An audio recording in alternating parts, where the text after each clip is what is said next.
3 tahun lalu Argentina U20 mengalami kekecewaan pahit setelah gagal lolos otomatis ke Piala Dunia U20. Kritik menghujani para pemain muda mereka, meragukan apakah Albiceleste masih memiliki masa depan yang cerah di level junior. Kini, di kejuaraan Amerika Selatan U20 2025, mereka kembali dengan misi besar, menebus kegagalan, membangun kembali kehormatan dan merebut tahta yang sempat hilang. Dan di garis depan kebangkitan itu berdiri seorang anak muda bernama Claudio Echeverri, kapten, kreator, dan simbol harapan baru Argentina.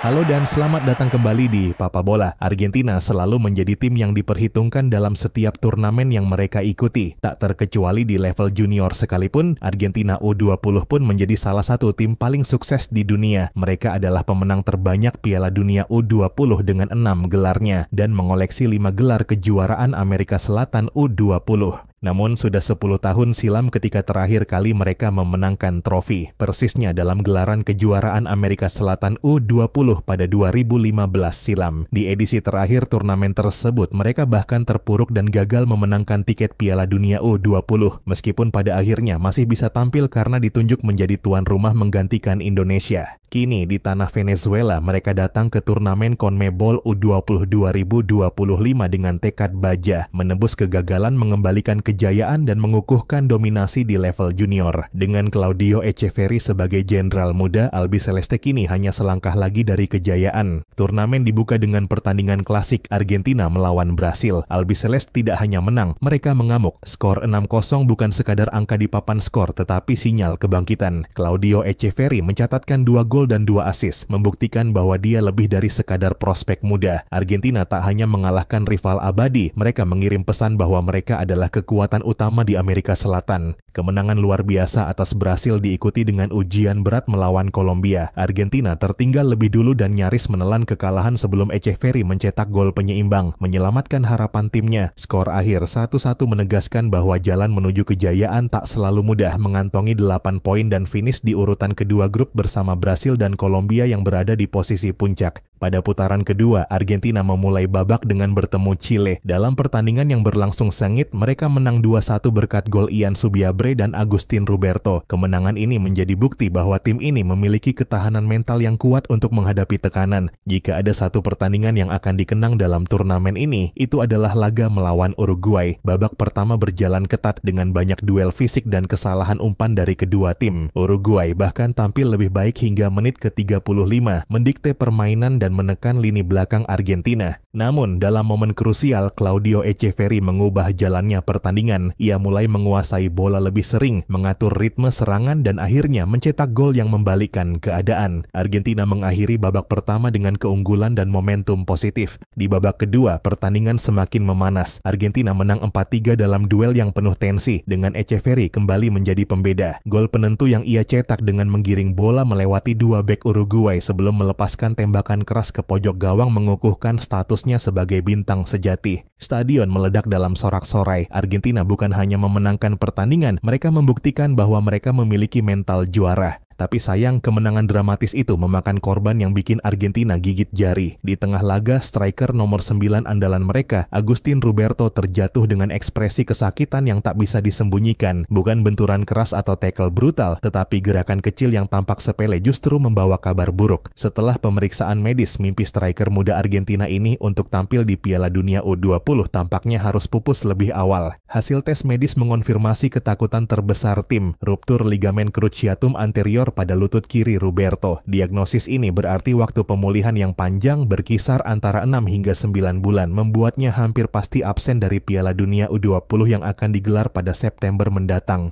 Dalam pertandingan kemarin, Agustin Roberto mengalami trauma tidak langsung pada lutut kirinya yang menyebabkan keseleo parah. Setelah serangkaian tes medis, cedera tersebut dikonfirmasi sebagai ruptur LCA. Demikian pernyataan resmi dari tim medis Argentina. Absennya Roberto adalah kehilangan besar bagi Argentina U20. Striker muda ini tidak hanya menjadi bagian integral dari lini serang, tetapi juga simbol harapan bagi Albiceleste muda yang tengah membangun momentum di kejuaraan Amerika Selatan U20 2025.